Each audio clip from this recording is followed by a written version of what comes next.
Bien, on se retrouve donc pour corriger les exercices 3 et 4. On va commencer par l'exercice 3, donc on change un peu le format là, on va voir un peu ce que ça donne. Là, je vais tenter de le faire à la tablette. Alors, l'exercice 3 d'abord, donc on vous demande de remarquer que pi sur 6 c'est 2 fois pi sur 12, donc en fait, pas grand chose à vérifier si ce n'est que, que 2 fois pi sur 12 par simplification, ça fait bien pi sur 6. Et ça doit nous permettre de calculer le cosinus carré de pi sur 12.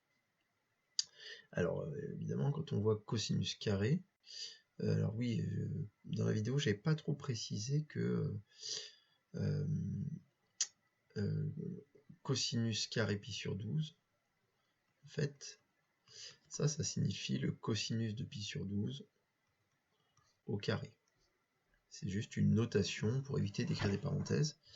Donc voilà, c'est une simplification d'écriture.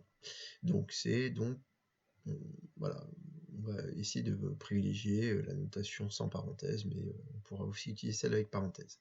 Bien, donc ça doit faire penser évidemment aux formules de linéarité.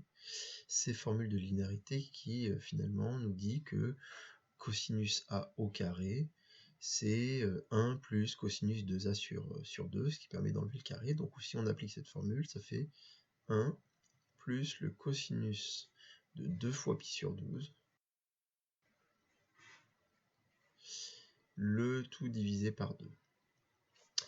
Et donc évidemment, comme 2 fois pi sur 12, on a vu que c'était pi sur 6, ça fait 1 plus cosinus de pi sur 6 divisé par 2. Bien. Comme on connaît la valeur de cosinus pi sur 6, cosinus pi sur 6 c'est racine carrée de 3 sur 2. Ça nous permet de connaître la valeur exacte de cosinus carré pi sur 2. Alors on ne va pas le laisser sous cette forme-là. On va mettre tout au même dénominateur, donc ça nous fait du 2 sur 2 plus racine de 3 sur 2 divisé par 2, ce qui nous donne 2 plus racine carrée de 3 sur 2, le tout sur 2. Ce qui nous donne enfin 2 plus racine carrée de 3 sur 2 fois 2, 4. Voilà. Donc voilà la valeur exacte de cosinus carré de pi sur 12.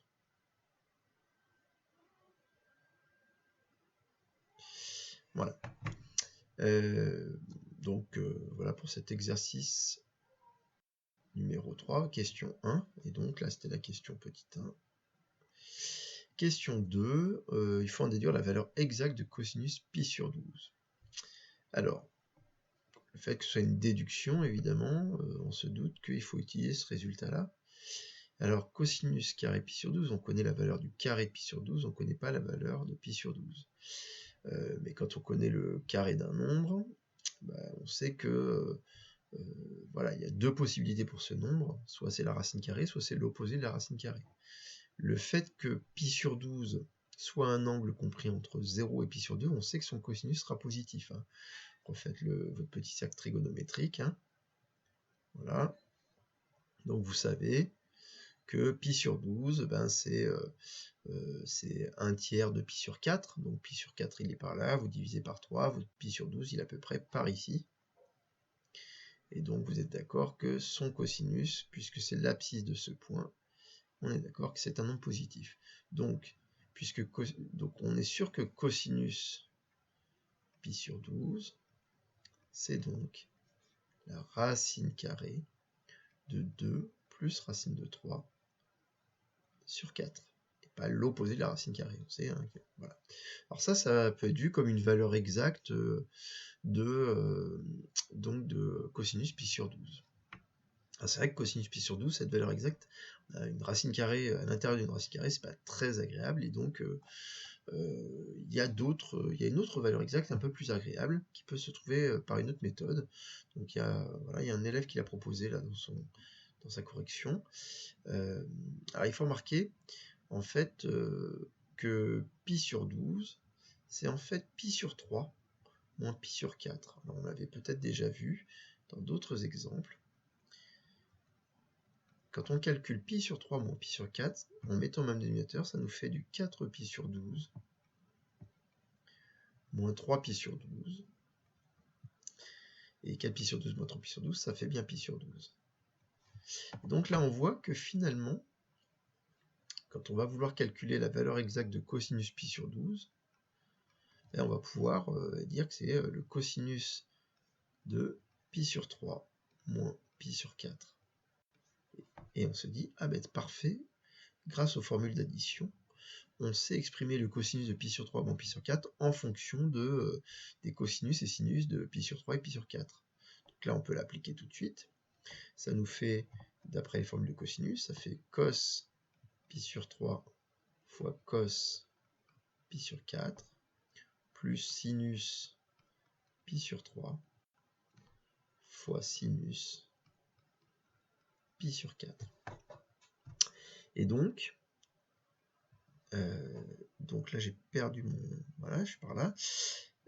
Donc ici, avec les valeurs exactes, cosinus de pi sur 3, c'est 1/2. Cosinus de pi sur 4, c'est racine de 2 sur 2. Le sinus de pi sur 3,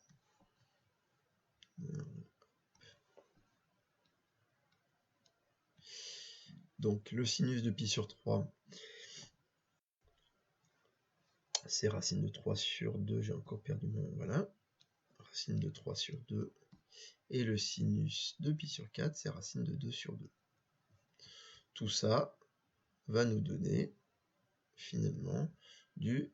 Voilà, on a racine de 2 sur 4 plus racine de 6 sur 4. On écrira racine de 2 plus racine de 6, le tout sur 4.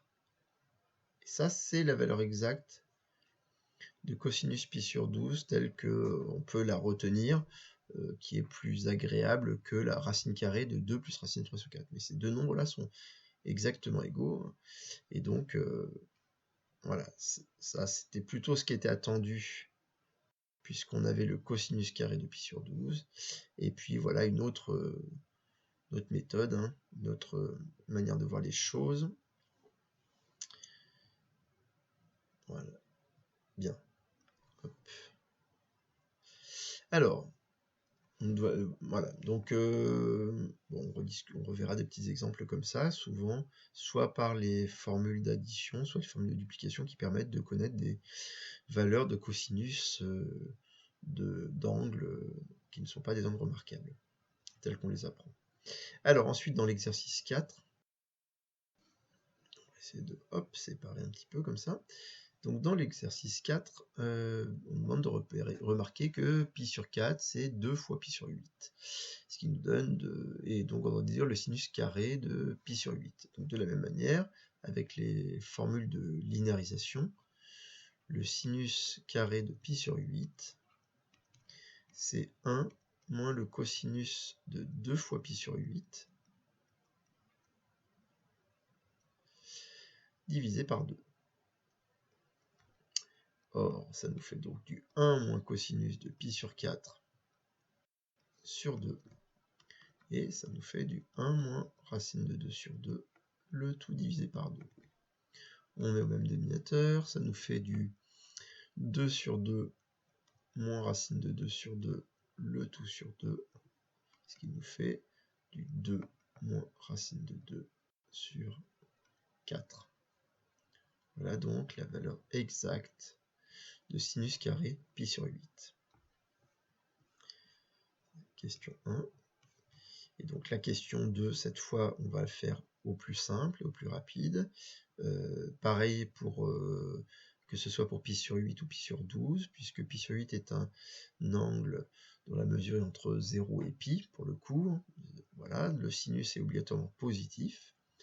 Et donc, sinus de pi sur 8, c'est donc la racine carrée de 2 moins racine de 2 sur 4.